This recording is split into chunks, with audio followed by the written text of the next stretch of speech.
Good afternoon, ladies and gentlemen. Welcome to the Foreign Correspondents Club of Japan.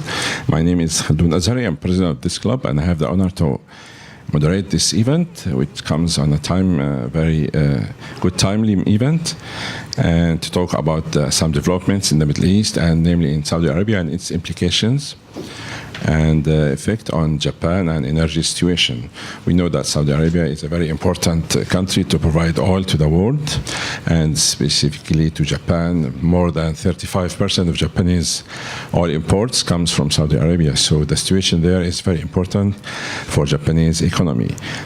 Let me introduce our guest today. To my very right is Mr. Koichiro Tanaka. He is a professor, Graduate School of Media and Governance in Keio University, and the director of Jahim Institute. And to his right is Mr. Hiroyuki Takai. He is president, Sumitomo Corporation, Global Research Company Limited. And they are very well versed in the issues of the energy and economy related to the energy, and also in the Middle East affairs. Today's event will be for 1.5 hours. And first, each speaker will talk for about 20 minutes in English. That will be followed by Q&A. And of course, our event is being recorded, and it will be broadcast on our YouTube channel later on today. So we have a lot of people who will attend the event later on. Without further ado, ladies and gentlemen, I have the honor to ask my guest to start speaking. Thank you very much. Please welcome our guest. Thank you. Thank you very much, Mr. Mazahari. And good afternoon, ladies and gentlemen. My name is Hiroyuki Takai, or Bob Takai. I'm the president and CEO of the Sumitomo Corporation Global Research. And today, jointly with Professor Tanaka, I would like to talk about Saudi Arabia from the viewpoint of economy, business, and markets.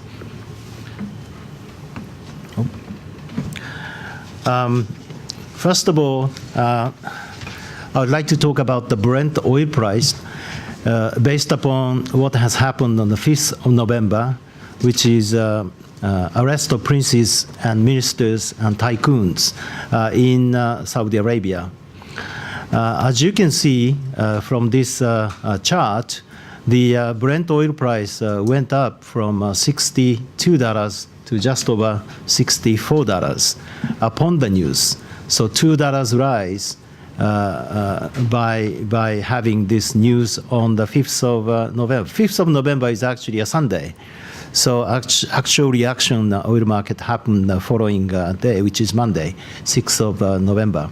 But after that, the oil price has decreased gradually down to 61, 62 level. And today, it is now traded around 63, 64. So all in all, the oil market did not take this event so heavily and did not react so much. I think this reflects the fact that the oil players in the market is looking at OPEC meeting, which is scheduled on the 30th of November this week, coming up very shortly. And the event in Saudi Arabia doesn't give any impact to a demand and supply situation of the oil market at the moment. But one thing which I think is very meaningful and useful for you to take a note is the sudden surge of the oil coal option trading, which started to rise from the end of September all through October, and after November's event. The coal option, which is right to buy the futures oil contract at a certain price. In this case, the call option of the strike of $90 per barrel and $100 per barrel, the open interest has been rising so rapidly. So I think this tells how the market is now perceiving the situation which is evolving Saudi Arabia, which means the volatility or potential the risk of the price going up sharply is rising very much at the moment. That is why people rush to buy the call option, the strike price of $90 and $100, which is far out of the money from the spot price.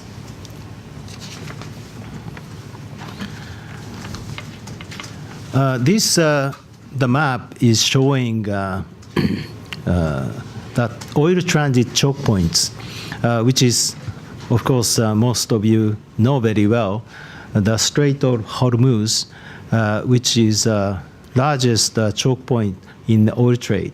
19 million barrels per day of oil is transit through the Strait of Hormuz. And all the other points, like Bab el-Mandeb, which is 4.8 million barrels, and the Strait of Malacca, which is 16 million barrels. Comparing all these choke points, Strait of Hormuz is definitely the largest. And Japan depends its oil import of about 85%. Is going through this Strait of Hormuz. So if something happens, Japan is definitely one of the countries which is affected very much by the disruption in the oil transport in the Strait of Hormuz. And as the chairman said before, Japan's dependence on the Saudi import in the crude oil is 35.7% in the year of 2016. Which is followed by UAE, which is 24.4%, and Qatar, which is 9.2%, and Iran, 6.9%. And currently, Japanese oil import in total is 3.5 million barrels per day, which is number 3 in the world. Number 1 is definitely United States, which is 9.2 million barrels per day, which is followed by China, 5.6 million barrels per day. So 3.5 million barrels per day by Japanese import is not very small. It's a number 3 in the world. This chart shows equity price, the stock price in a local stock exchange. The blue line is a Saudi, the local stock market. And the green line is a Dubai Financial Market General Index. As you can see, upon this event on the 5th, the stock market went down, which is compared with the oil price, the stock market didn't like the event, as you can see. And next page is showing the real GDP growth rate of Saudi Arabia. And for your reference, the red line is showing the Brent crude oil price. As you can see, there is a very strong correlation between the two. The GDP growth of Saudi Arabia, when it goes up, the oil price goes up, and the oil price goes down, the GDP growth rate goes down as well. And the most latest, the GDP growth rate is below 2%, which is very, very low. But probably this year, the oil price has risen from the low of the 45 up to currently 63, 64. Probably the GDP is going to be up a little bit based upon this rise in the oil price. Next chart is actually showing the foreign exchange reserve of Saudi Arabia. The blue line is showing the FX reserve. As you can see, from the peak of the 2014-15, the current foreign exchange reserve has decreased by 250 billion US dollars. And again, this has a correlation with the Brent oil crude price. For your information, according to some Western newspaper, the whole amount of the confiscated asset by this purge is said to be 800 billion US dollars.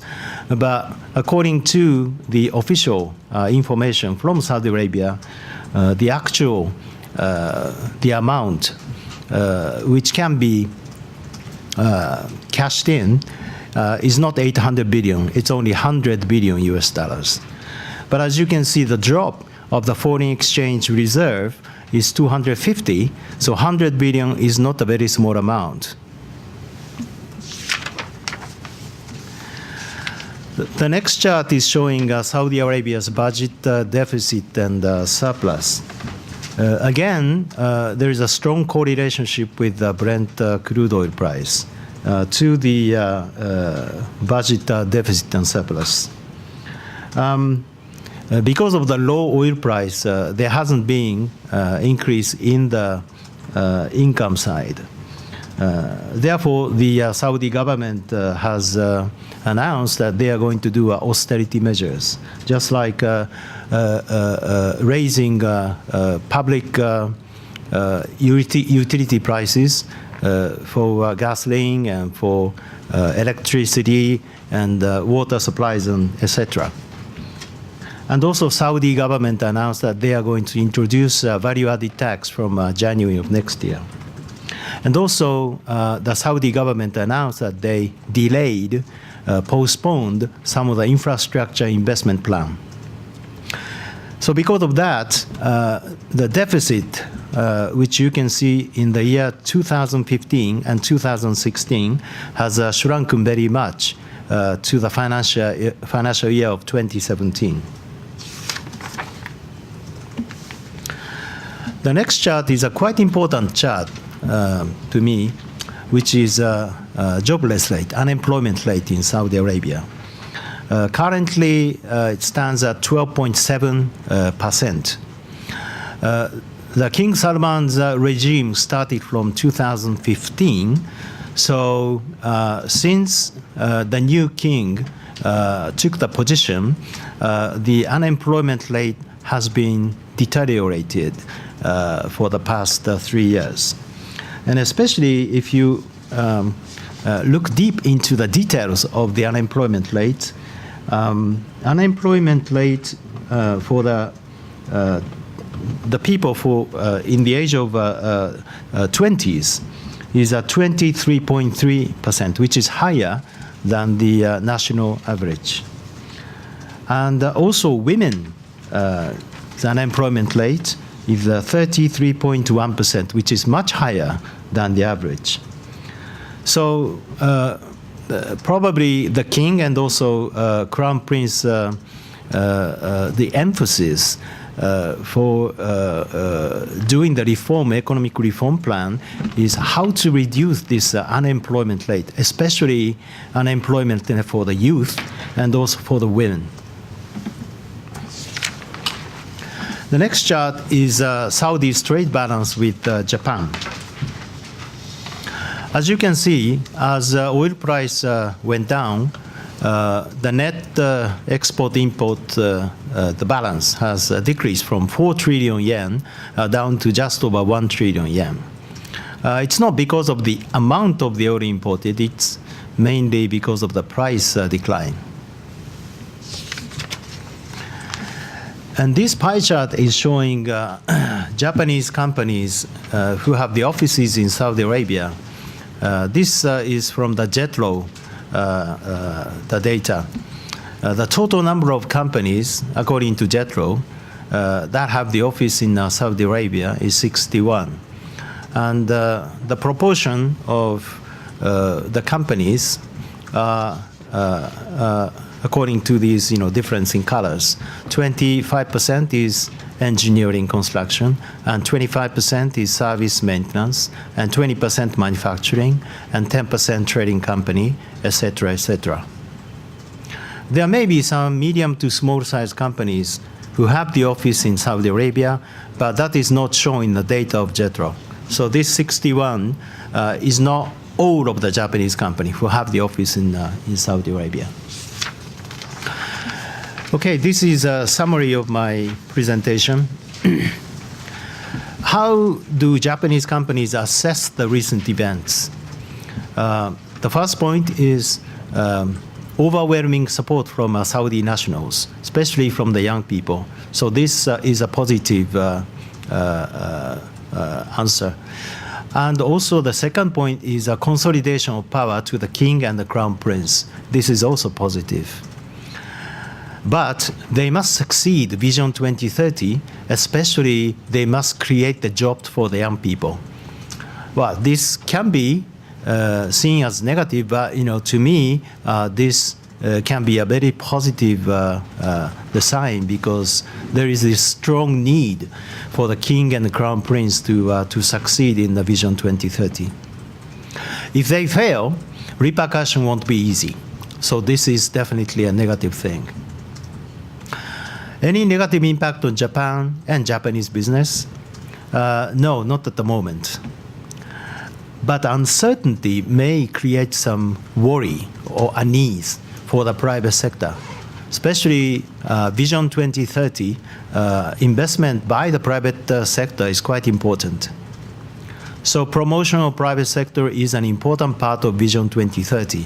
This can be seen as a negative response. Any impact on energy trade, energy market? As I told you before, no impact on oil and gas trade at the moment. There has been a smooth oil and gas trade with Saudi Arabia and also with the other Middle Eastern countries and Japan. So this can be seen as a positive response. But some bullish impact on the crude oil price futures market, as I showed you before, like an increase in the coal option trading and things. This can be a positive for oil producers, but this can be a negative factor for the oil consumers like Japan. Thank you very much. This is from me. Very much. Thank you. Let me just switch to me. Oh, was it already me? Just, yeah. Right. Yeah, it's that. Well, good afternoon. I'm Koichiro Tanaka, now with the Keio University.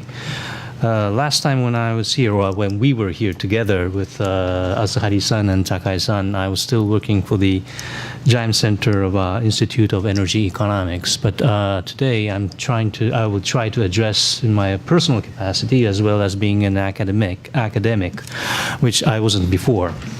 Now, my role here, I believe, is to address the issue of the Saudi power grab, or to say the house cleaning, as they want to call it, and try to assess what is behind this kind of a behavior and activity that has been, say, making the headlines of the international media for the past month or so.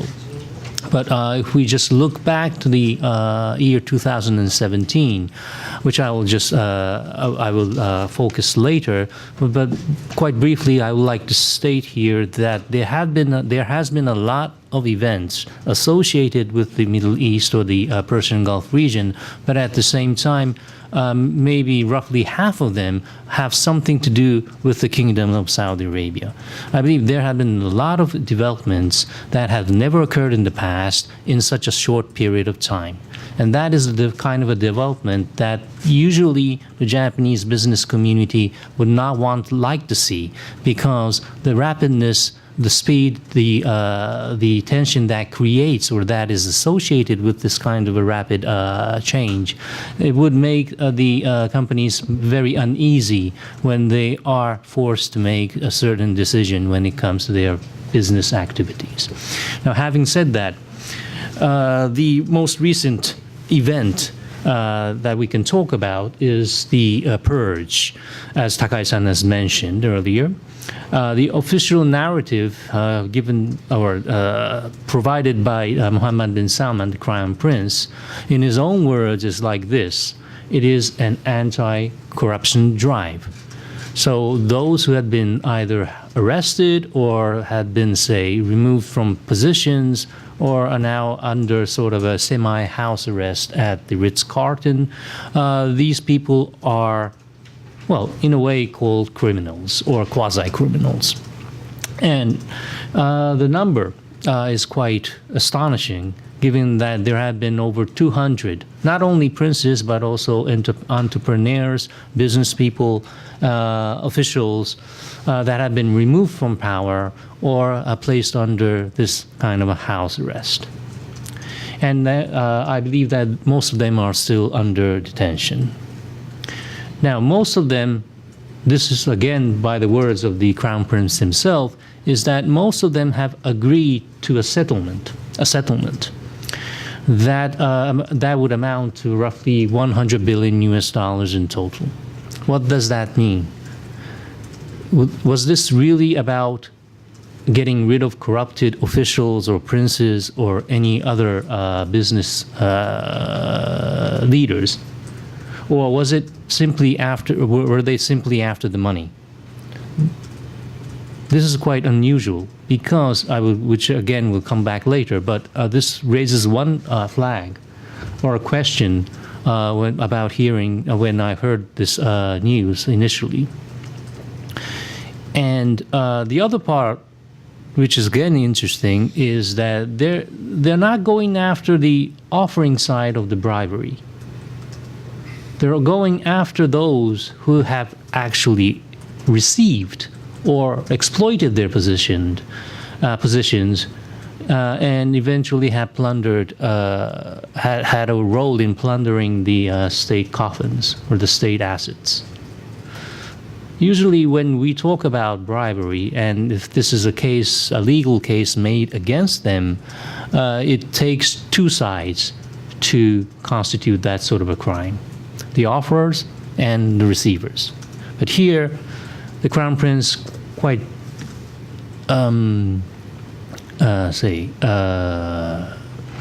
quite honestly talks about the one-sided game or the one-sided action that his authorities have moved into.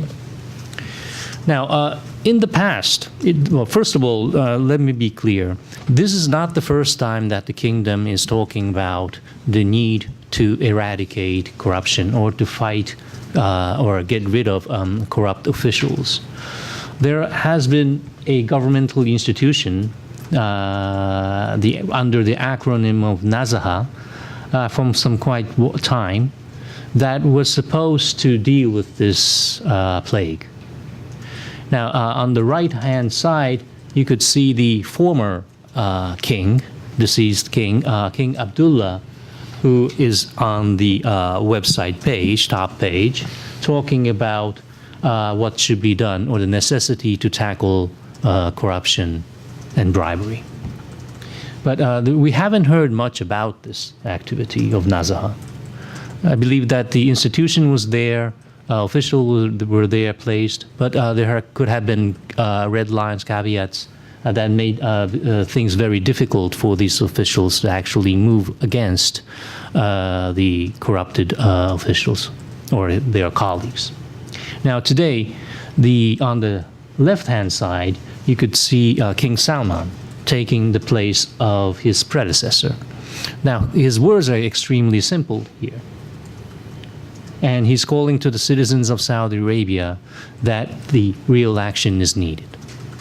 So this is a sort of a departure from the old Saudi Arabia until the reign of King Abdullah to the current king, from the current to King Abdullah, and from there to the current king Salman.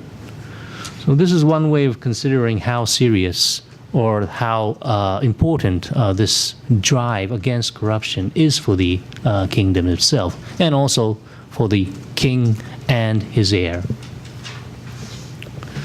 Again, what do we know so far? Now, I've already described about the official side of the story. Of course, there are truth in it, and I believe that it is actually there. The corruption is there, and it is one of the issues that the king and also the House of Saud has to take care of. But apart from that, I would like to highlight that there are other sides of the story or other issues that are related to this story. One, it does smell fishy. There's a scent of power play.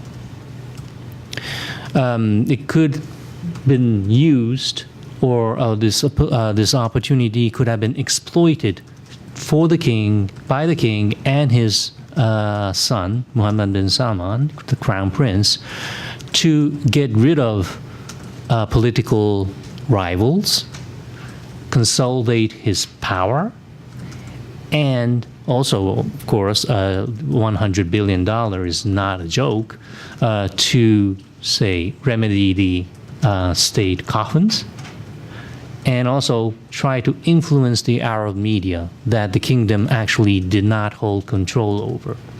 What does that mean?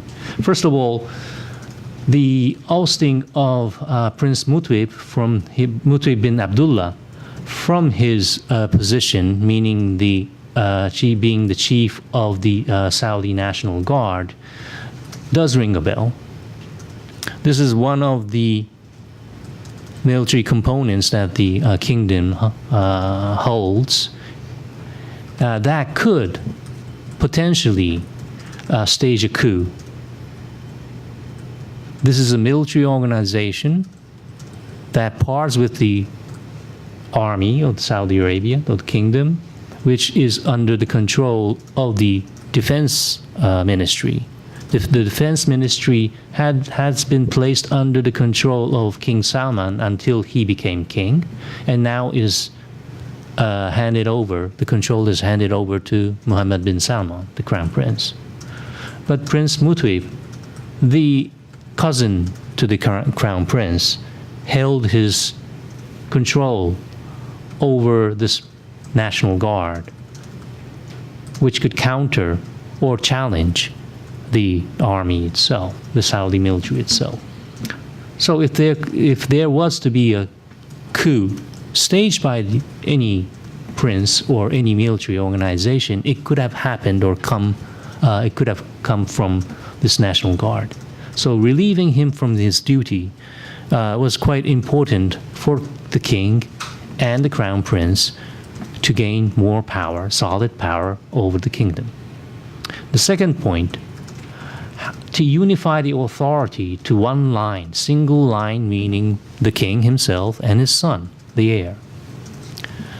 Looking into the arrests of certain individuals like Prince Al-Walid bin Talal, who actually did not hold any political aspiration, or himself becoming an important political figure, or even challenging the king and the crown prince.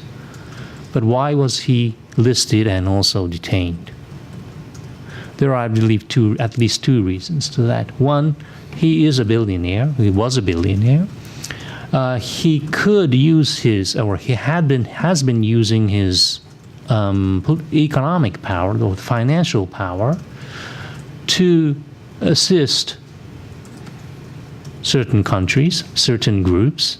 This does not actually mean that he's sponsoring terrorism. I'm just trying to say that he could use his wealth to help others because of humanitarian motivations, or simply because he could consider that it is a great business deal. But when he does that, he certainly holds the title of being an Al Saud, being one of the Saud members of the House of Saud. If he holds such a wealth and he actually provides from his pocket money or assets to others or other countries, eventually that would mean that the attention towards the king and the crown prince would be much less than the actual reality. Now, I'm trying to just make a comparison. If the king would want to have his name everywhere, if the crown prince wants to have his name everywhere, but at the same time you see another member of the Saud family providing a lot of funds, actually taking the headline away from the king or the crown prince, that does not bode well with building a strong, unified authority for the Salman family. So I think this is one of the reasons that he was been targeted. The other part is that Prince Al-Walid bin Talal and others had a media outlet outside of the kingdom. Either they controlled, or they owned, or they were holding a large share in the management of those Middle Eastern broadcasting systems. Now, again, the kingdom itself is quite adamant in trying to control the media within the state. They do not want dissidents talking, or they do not welcome opposing views to certain policies that the kingdom or the king or the crown prince is trying to implement. But if you have a free media, free Arabic speaking media out of the country, which is not actually under the control of the government, but still a Saudi or a Saudi prince is running, that again is going to be a challenge to the official line that the kingdom is trying to portray. So I think these are the associated elements that we have to take into consideration that exist behind this purge of certain individuals from the House of Saud, but also from the business community. And if you talk about how these procedures are taken care of, it is not about prosecution, but it's more about persecution. Now, first, this is only about the media that I'm relying on the information. But if it is true, it does look like the offer for settlement came first before anything else, after the arrests or after the detentions. Now, that would mean that they are not trying to hold those accountable, hold those responsible accountable. It's more about trying to extort money, funds out from them. The absence of a well-known figure from the sort of a list does raise a question here. In the past, although his father is also deceased years ago, an individual from the House of Saud like Prince Bandar bin Sultan is not among the list. Apparently, he is not under any sort of arrest today. Some people say that his activities are under scrutiny, but he hasn't been held accountable yet. So it does seem to look as though that these people were targeted by certain political elements within the ruling family for political reasons. I can talk more about how these procedures are not looking good from the legal viewpoint, but I believe I can have to move forward. So let me just turn to another slide. Now, having talked about all these elements, about how we have to look carefully on what has been happening there, I would like just to focus on other issues, mostly about the last 6 months, what has been happening in the Middle East or the Persian Gulf region. There have been lots that have made headlines, major headlines. But if you can see, roughly half of them, I didn't put this, I didn't make this list subjectively. I tried to be objective. But anyway, I ended up actually recognizing that roughly half of them have to do with the kingdom. I'll provide you with this slide. Right? So there's a lot to do with the kingdom, and a lot is going on. And we shouldn't disregard what is happening there. I believe the latest development, meaning the bust, is just a tip of the iceberg that is happening in the kingdom. Now, if I would just like to categorize all those events and all those countries or actors that have been involved and say differentiating them from a proactive, dominant, or primary actor with a reflective, subsidiary, or secondary actor. I'm not saying this could be true all the time, but for the last 6 months, it appears to me that the developments in the Middle East can be categorized in this way. The parentheses, the double quotations would mean that these actors are non-state actors. And the parentheses are for those countries that are not the regional countries, external actors. But if you look at who are the proactive actors, it's Iran, the Kingdom of Saudi Arabia, Turkey, Israel, Kurds, Russia, that have been actually taking the initiative or being able to shape the developments. Whereas on the right-hand side, these countries or developments have been subject to the initiators, or have been the result of anything that had been initiated by the proactive actors in the region. So this is what we are seeing now. So Iran, Saudi Arabia comes first and second, regardless of who is first or who is second. But I would like to look into this deeply or deeper and try to address that there is a paradigm shift in progress. Now, traditionally, we did have a sort of a offshore balancing act amongst two key members of this region, namely Iran versus Israel. Of course, these two are at odds against each other. One calls the other, one calls for the destruction, and the other calls the other that is the terrorist nation or terrorist state. Now, Iran and Israel do not have shared borders, but Iran has Hezbollah in Lebanon, Hamas in Gaza, and also Palestinian Islamic Jihad in Gaza to exert pressure on Israel. Whereas Israel could, in the past, enjoyed its good relationship with Turkey, Azerbaijan, and the Kurdish regional government to exert or at least annoy Iran from its neighbor. But if you look at Saudi Arabia, or the relationship between security positioning of Saudi Arabia and Iran, Saudi Arabia never actually had a security. First of all, Iran does not consider Saudi Arabia as a security threat, whereas the Saudis consider Iran as a security threat. But Saudi totally lacks a means to offset security threats from Iran.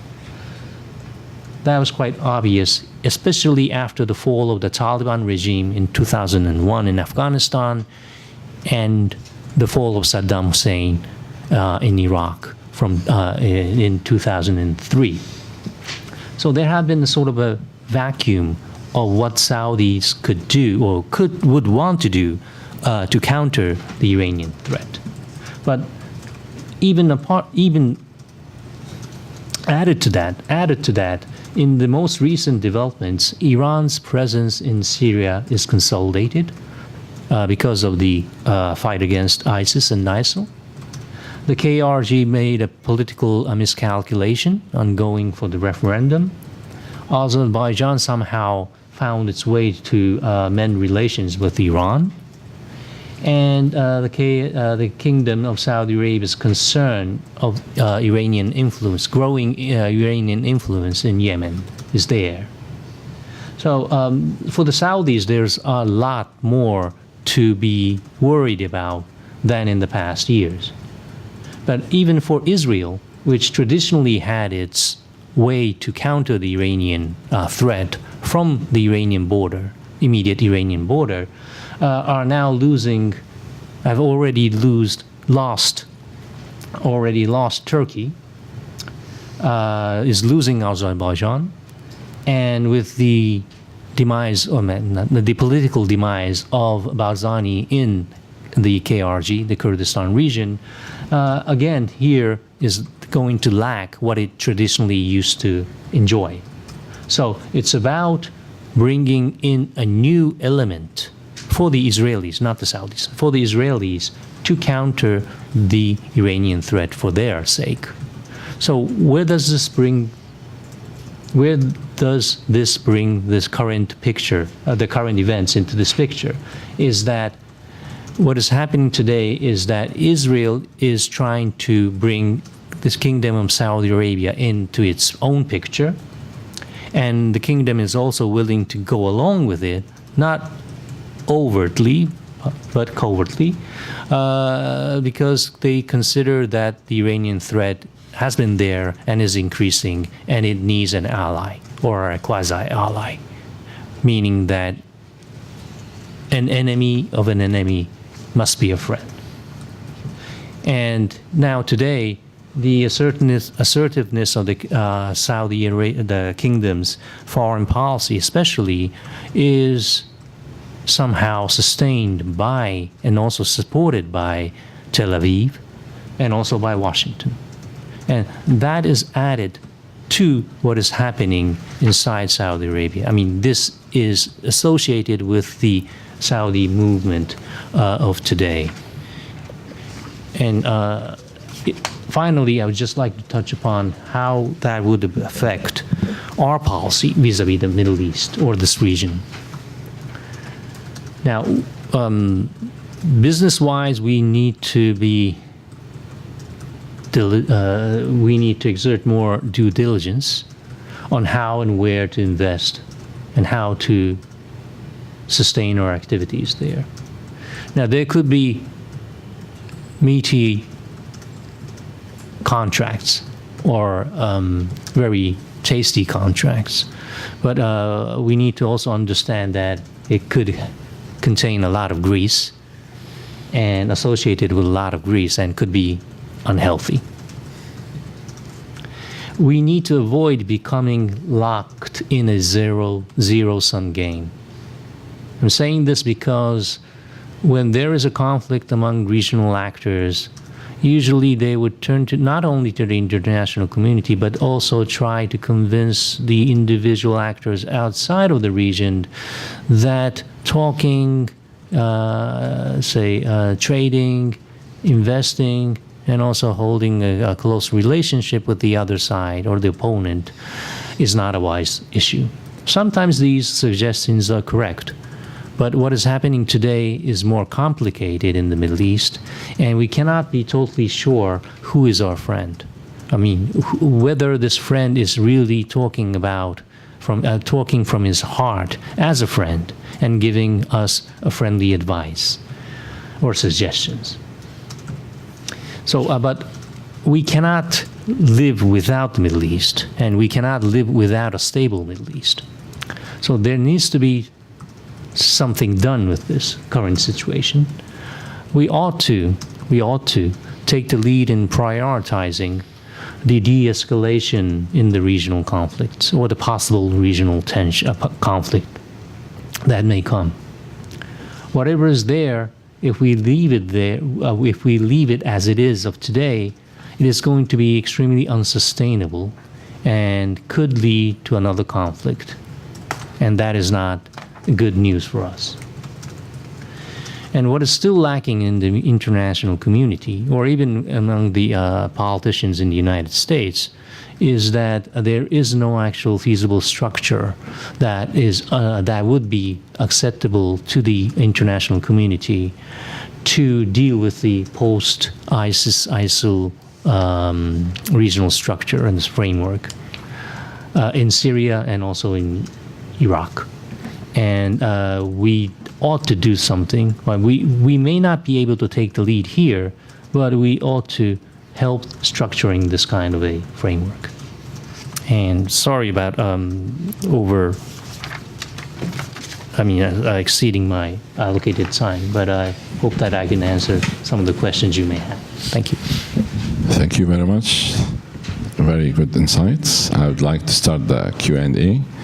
Please raise your hand and proceed to the front mic. フリーランスの小林と申します。田中社長にまず2件。Please ask in English because we don't have I'm sorry, translator. my English is very poor, so I'd like to ask the question in Japanese. Is it okay? We don't have translator here, so. Okay, I try to ask the question in English. The first question to Mr. Tanaka. What was the purpose? Takai.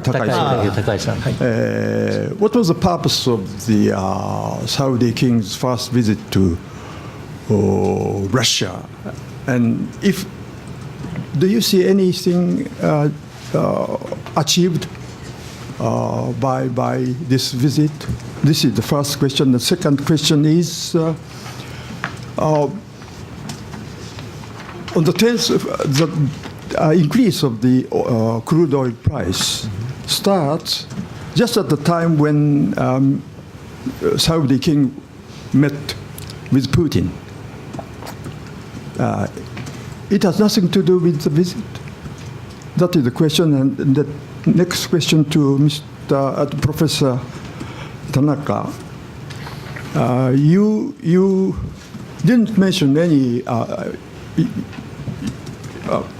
major headlines in 6 months, and in that you didn't include the first visit of Saudi king to Russia.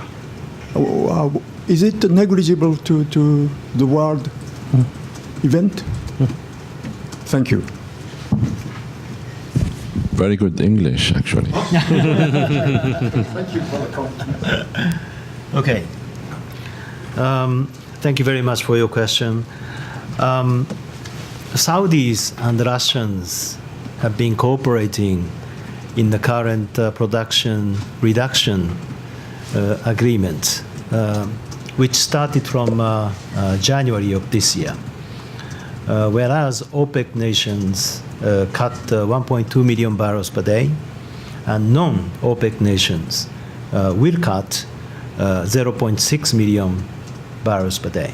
So total of 1.8 million barrels per day, which is a very important factor to rebalancing of the demand and supply situation of the crude oil market at the moment. Actually, the demand and supply balance is almost achieved. The only thing that they haven't achieved is a major reduction in the crude inventory in the world, which has started to come down a little bit, but not enough to the level that the oil minister of Saudi Arabia, Mr. Fariha, said about a year ago that he would like to see the inventory come down to 5-year average on the crude oil side. So anyway, the Russians and Saudis have been cooperating very much in this crude oil production cut agreement, which is now going on. The reason why the Saudi king went to Russia is probably they may have something to talk about on the political side, but definitely they have a lot to talk about on the oil cooperation side, because Saudi need Russia to cooperate in the oil production cut agreement, and also Russia needs Saudi as well, because rising oil price is not a bad idea for both countries, because Saudi has got this IPO agenda coming up next year, or maybe a year later. They are going to list Saudi Aramco in the public equity market. So the rise in the oil price is a very important factor for the Saudis to succeed in this IPO of the Saudi Aramco coming up very shortly. And also in Russia, as you know very well, the Russia's, if you look at the economic structure of Russia, oil and gas export is a very important part of the economy.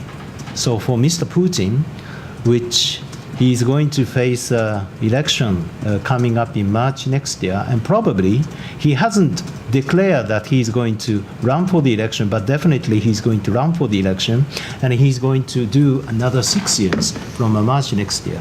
So the rising oil price is a very important agenda for Mr. Putin as well.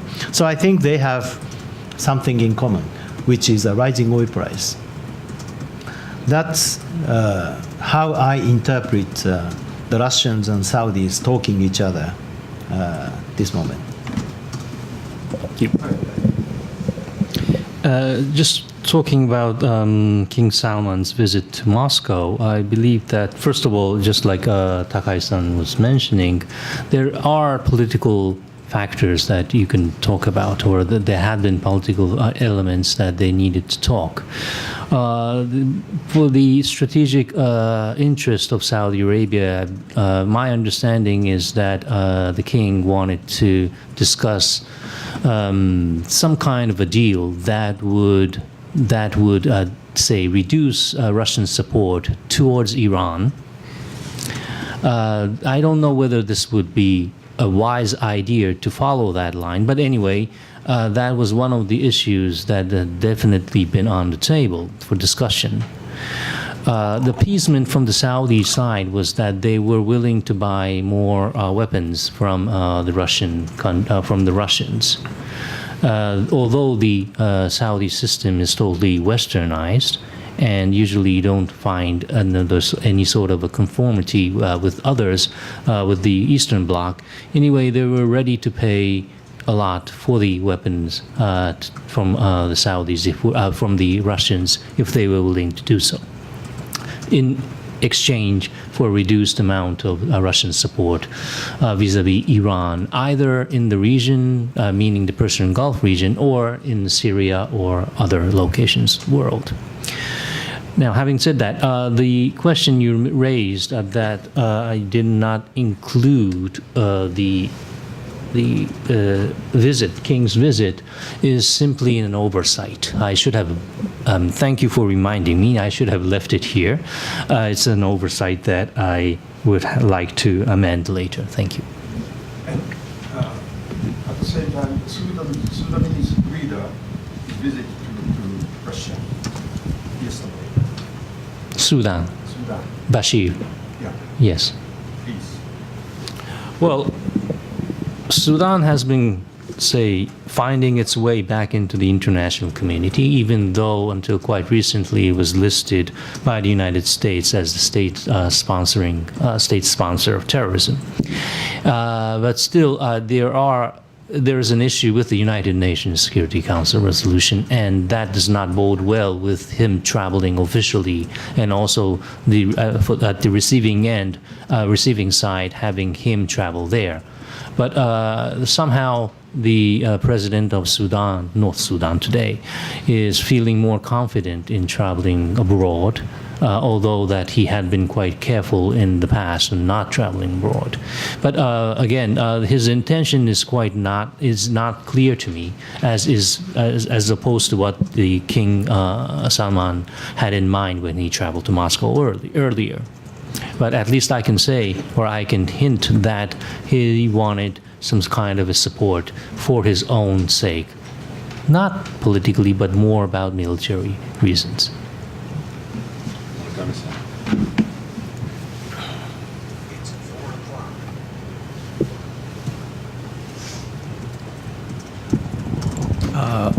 Yoshio Murakami, I'm also a regular member here. I would like to ask for both questions, but particularly to Professor Tanaka. I see more closeness, or approaching closeness, by China rather than Russia. Russia's been there traditionally, geographical propinquity-wise and everything. But I think it is very coincidental, the strategy and the method that the Crown Prince took, exactly almost the same as Xi Jinping took in China. You're talking about the corruption. Yeah, and the corruption. Right, and arresting the powerful competitors, possible competitors, and then also showing to anybody who is thinking of wild ideas. And on top of that, the way the Chinese are building up a naval base in the African eastern coast, the Chinese are crouching up oil import-wise way above Japan and now getting so close to the U.S., and they need to get a sort of a future protection of solid oil flow. Energy security. Exactly. I'm sorry, and thanks for the word. And so I just wanted to know both of your opinions. This rise of China into that area and their method, and how much, in a way, they are learning. In fact, there has been a frequent visit by the Saudi Arabian officials to Beijing. Thank you. じゃあ最初簡単に energy, well, to start off with energy security by China. Yes, I totally agree with you. I think among all the things that is on the agenda of Xi Jinping, to secure enough gas and enough oil for the future expansion of the economy is definitely vital to the Chinese economy.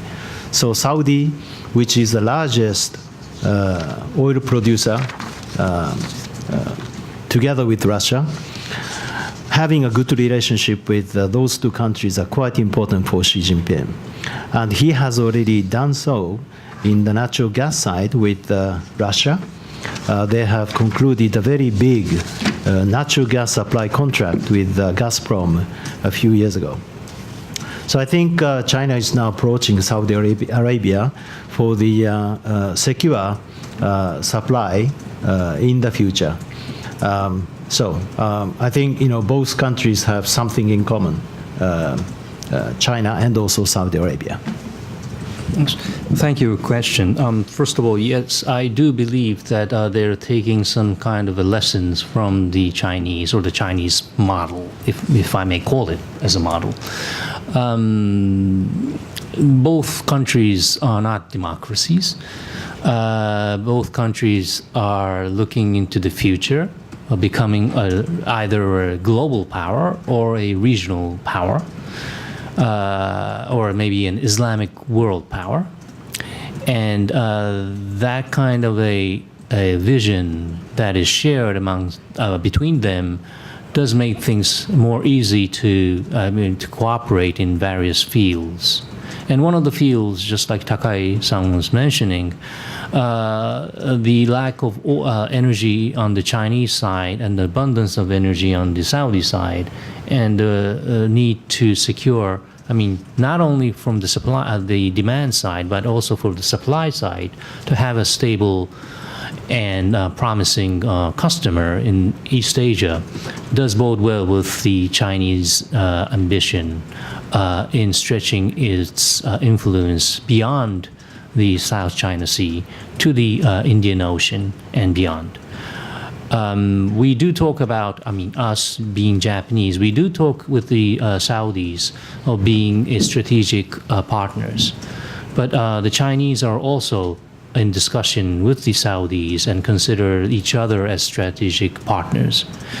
And the bond between the Chinese and as I see it, the bond between the Chinese and the Saudis are much stronger than what we have today with the Saudis. And I believe that we shouldn't underestimate the influence of not only about the Chinese model, but also about the Chinese political, say, aspiration in the Indian Ocean over the Saudi strategy towards looking east. There is just one thing I would like to add to what I have just said. It's an IPO of Saudi Aramco coming up next year. There is some rumor in the market saying that before they go to the public market, Saudi Aramco may go to Chinese investor for the private investment, private placement of its shares. So if that happens, it is going to be a two-tier IPO. First of all, Chinese investor is going to buy into a certain portion of the equity of Saudi Aramco, and then the second stage is going to the public market, which could be New York or which could be London, But New York, they have complicated issue because of this 9/11 JASTA thing. So which exchange Saudi is going to choose is still undecided. But in that sense, Chinese investors' existence is quite important for the IPO of the Saudi Aramco.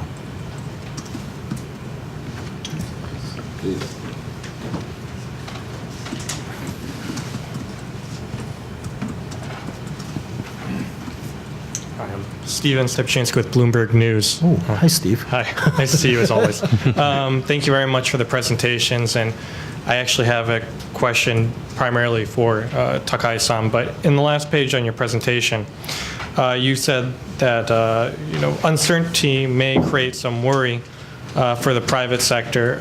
Could you expand on that? What could possibly be a problem that could get Japanese companies, for example, oil importing and trading Japanese companies, to want to diversify away from Saudi Arabia? Could that ever happen in your forecasts or in your different scenarios? Is there ever a point where perhaps Japanese companies will go to other countries to increase their oil imports to diversify away from Saudi Arabia? And can you name a few of those countries where they could potentially go to diversify away? Thank you. Oh, thanks, Steve. The uncertainty may create some worry for the private sector, by which I mean, rather than oil and gas trade between the two nations, but potential investment into Saudi Arabia by Japanese companies. As you know very well, the Japanese SoftBank and Saudi Arabia's PIF, they jointly agreed to provide a huge amount of money to what they call SoftBank Vision Fund, which is said to be $100 billion US, in which Saudi PIF is going to invest $45 billion for the next 5 years, and SoftBank is going to invest $25 billion for the next 5 years. The balance is going to be provided by other potential investors like Apple and Qualcomm and those companies. And by creating this fund, what is going to happen is probably they are going to find some investment opportunity in Saudi Arabia, including Japanese companies.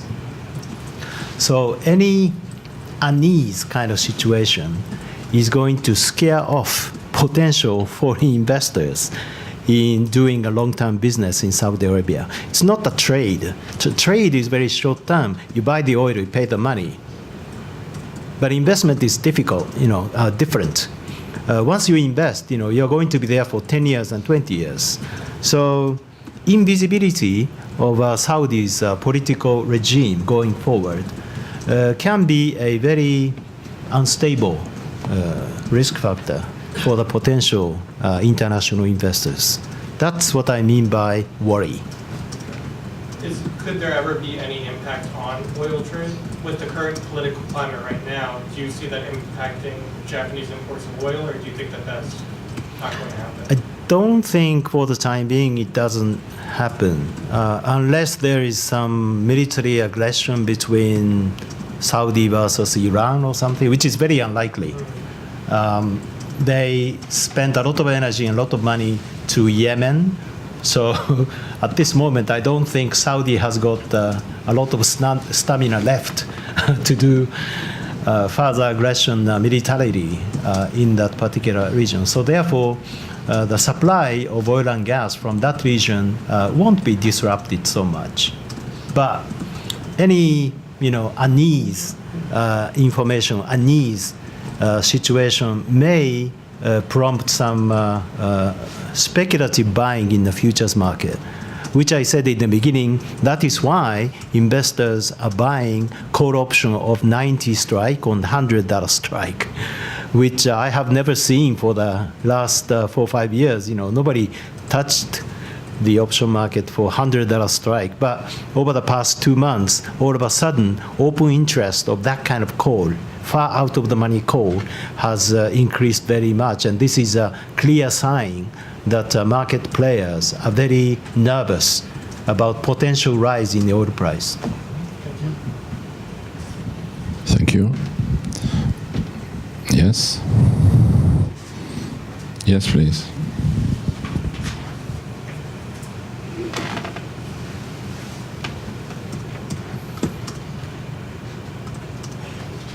Thank you very much. My name is Shinji Hashimoto from Kyodo News. I have one question for Mr. Tanaka. When the crown prince will become king? Because recent movement or recent development are showing that he will become a king before his father's day. What your opinion? Thank you very much. I'm not in a position to actually answer that because I have no authority in determining what's going to happen there in Riyadh. But there have been a lot of speculation circulating, and that some talk about that it's going to happen quite soon. Some say that it's not going to happen until the current king dies. But if I am to say bet on either one of them, I would say that yes, it's likely that King Salman is going to abdicate, meaning that he would be still alive when his son is going to take over. But when is that going to happen? Now that's the question. I wouldn't be surprised that if it happened during the year 2017. I wouldn't be surprised, but I'm not sure whether it's going to be this year or next year. All indications are there that the king and his son has, in reality, taken over the kingdom. They have total control now.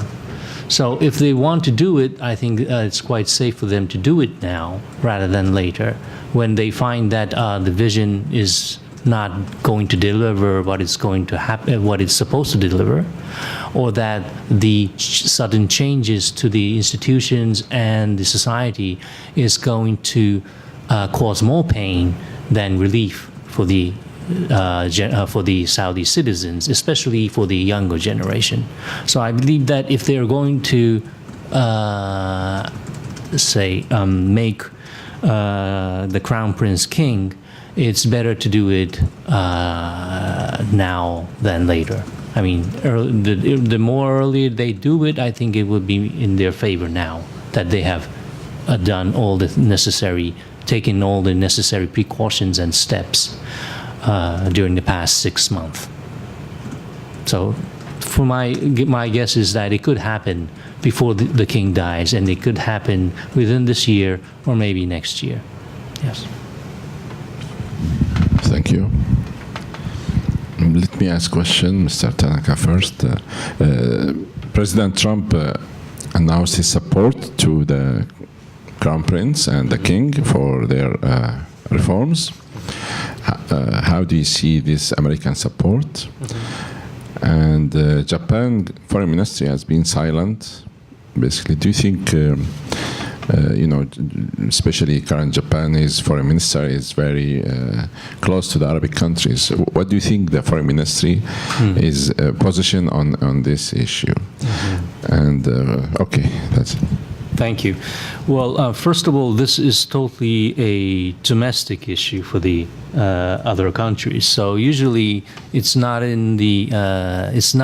won't be wise for the Japanese Foreign Ministry or Foreign Minister to discuss it in public, and or to evaluate whether it is a good move or a bad move. So I think we are trying to be neutral in what is happening there, although we have a high stake in what the consequences may be. Having said that, then what is the U.S. president doing? He's doing as usual what he does, or best what he usually does, is that he tweets without actually considering the consequences or the ramifications that may create here and there. But certainly for the king and the crown prince, it is a tailwind. And I think the two of them are more confident when they hear or see that the U.S. president is totally behind them, just as the case when the Qatari boycott happened in June 2017.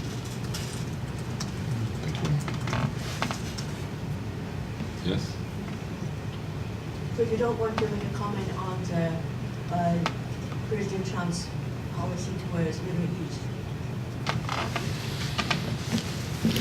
Well, it's my understanding is that it's unclear whether he has a policy, first of all, but still it's obvious that he doesn't like what his predecessor did. So he's tried to overrule everything that his predecessor, meaning Barack Obama, did or didn't do. So if Barack Obama said right, he would say left. If he said white, he would say black. So it's simple as that.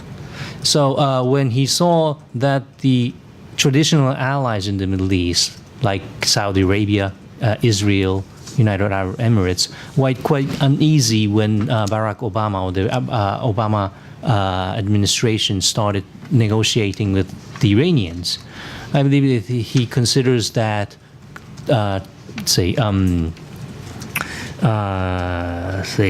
undoing whatever the Obama presidency did in the past 8 years is going to be a capital for his administration. So what he's trying to do is that he would turn to his allies, the U.S. traditional allies, and that he would value them and value their advices more than ever.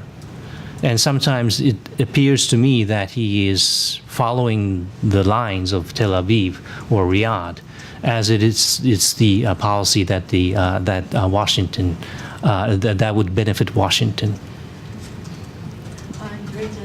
Please ask.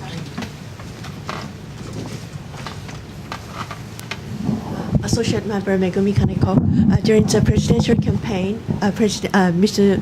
Trump said, if I become the president of the United States, I will make U.S. Soldiers withdraw from U.S. bases, air bases or military bases or whatever, overseas. And there is an air base or something in Qatar, and Right. Qatar broke diplomatic relationship with 6 Middle East nations, including Saudi Arabia. But Mr. President Trump visited Saudi Arabia and Israel and promised support to Israel, right? And what is the implication of the visit to Israel and Saudi Arabia on the Qatar thing? I know that his son-in-law is Jewish, so he must be Jewish, pro-Jewish, and as a son-in-law would like President Trump to relocate the location of embassy in Israel. So there must be something behind that. But I would like to know your opinion on these kind of issues. Thank you. Well, there are a lot of things that President Trump as a candidate promised during his campaign, but most of them are either unachievable or just kind of a misunderstanding of the reality on the ground. But when it comes to the Middle East, I do believe that he is pro-Israel in his policy. Not only because that he has a son-in-law that is Jewish. I believe that he is his ideas are more closer to some kind of a having a strong Israel as an ally in the Middle East. I think that it's more like that, my understanding. Although, what may happen from here. And also what happened during his initial visit to Riyadh and Tel Aviv does show that he may have suggested or may have tacitly agreed to a Saudi policy or a Gulf GCC policy that would have them sit behind the driving wheel, drivers in the driving seat. And that eventually led to the ousting of Qatar from the previous position that Qatar enjoyed politically amongst the GCC states and also in the Arab world. Again, what has happened in Riyadh in early November does show that yes, the U.S. is the president, a U.S. president is totally behind what is happening there, and that may show that there might have been some previous discussions on what they're going to actually do to the so-called corrupt officials that have strong ties and also investments and assets in the United States as well. So there is some sort of a collaboration in recent terms, maybe collusion between the two or between the actors here. But I'm going back to your initial question, I don't believe that he has sort of a Middle East policy.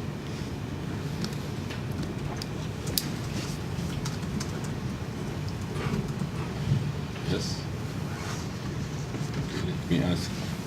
Let me ask Mr. Takai two simple questions. First one, what is your expectations for the price of barrel of oil in the short term and medium term and long term? What can be the main factor now driving the price of oil other than OPEC meeting coming up soon? And secondly, I don't know how much investment by Saudi money, either official money or investors, including Al-Walid bin Talal, in Japanese stock market. Do you have any insights about this? Do you think the Japanese stock market showed any Saudi money into the Japanese stock market? Yeah, is there any investment or my information? I know there are some people investing, but maybe individuals, not on a big level, institutional. Do you have any information about this? Thank you. To be honest, from the second question of yours, I don't have any concrete information about who in Saudi invest into which equity in Japan. Nowadays, the investment money comes in the form of fund. So therefore, you never can tell who is behind because it's a basket of a lot of different types of money. Which is operated under the umbrella of the fund. As for the first question, like I said in my presentation, the oil market has been in the rebalancing period since the middle of 2014, when the oil price started to go down from $110 all the way down to below 30. In the very beginning of year 2016. And that was the bottom of the market, the January and February of last year. And since then, the market has been recovering very slowly, very gradually, fluctuating up and down. And right now, the Brent crude is 63, and the WTI crude is 58 or 59. So it has recovered more than double from the bottom level. And the main reason for the price recovery in the oil market is because of the rebalancing of the demand and supply on the world crude market. It has come to the point that demand and supply is now almost balancing. Maybe we have a little bit of supply excess, maybe a little bit, just a little bit, but almost balanced. But the problem is how to reduce the inventory, which has been accumulated over the past 3-4 years, which is, I think, on the OECD level, about 150 million barrels over the 5-year average. So we need more time for the stock to come down to the level that Saudi wants. In order for that to happen, we need more and longer production cut agreements, which is going to expire at the end of March next year. And this week, in Vienna on Thursday, they meet again and discuss whether they're going to extend the production cut or not. And if they do, how long? 3 months, 6 months, 9 months? And also how much? And also, very importantly, who are going to be exempt from the production cut? At the moment, Libya and Nigeria are exempt. But there are some other nations like Iraq or some other nations in the OPEC who want the same treatment like Algeria and Libya. So therefore, this week's OPEC meeting is not going to be very easy. There is going to be a lot of discussion amongst the OPEC and also non-OPEC members.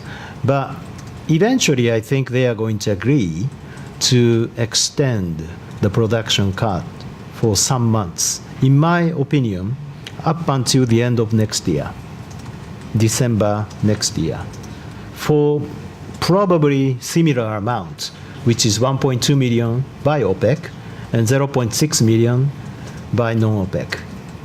And that is going to bring down the excess inventory down to the level that Saudi wants, which is a 5-year average.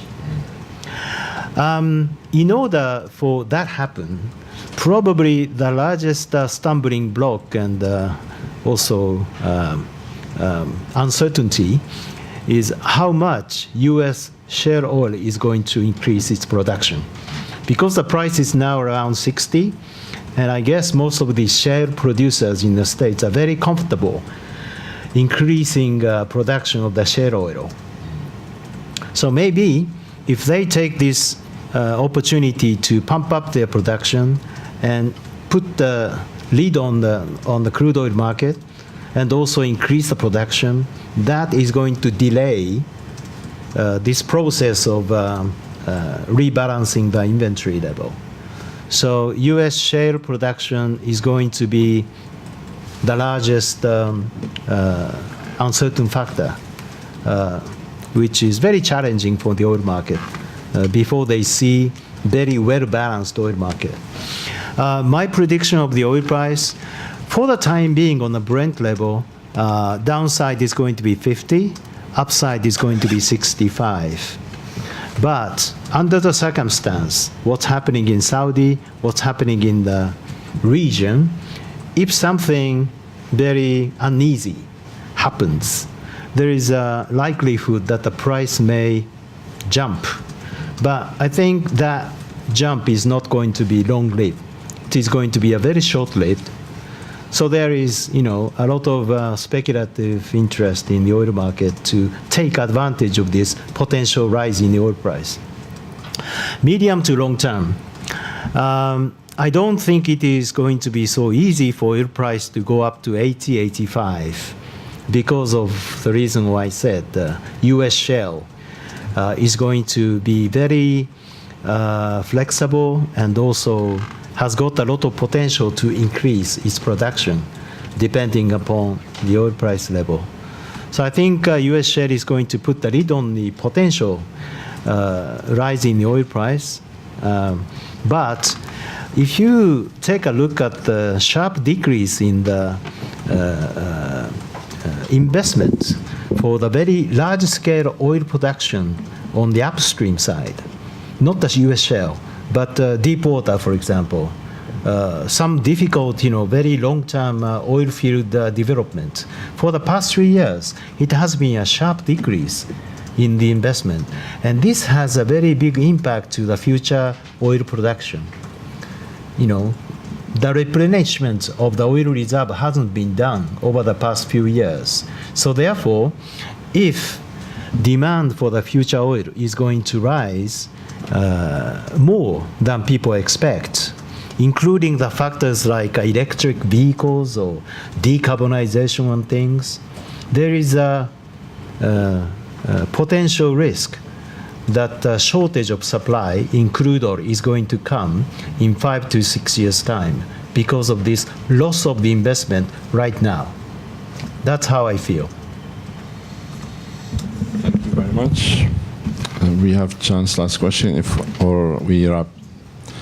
Okay, we wrap up our event. Thank you for your insights, very informative, and we know more now about the situation. I would like to take this opportunity to give you 1 year honorary membership to our club. Please come at any time and enjoy our theater. Thank you. Thank you very much. Thank you very much. Thank you very much. Thank you, and have a nice evening.